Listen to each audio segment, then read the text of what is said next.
Dar de ce arată săgeata asta?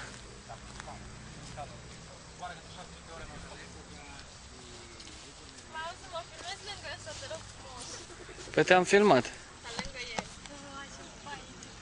Ia să-ți văd fusta.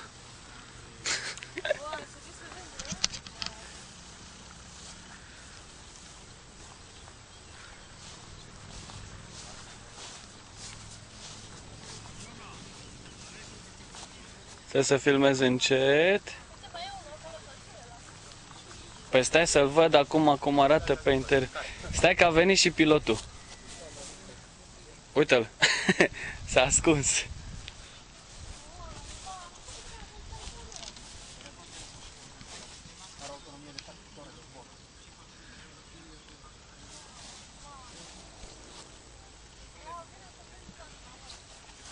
Mhm.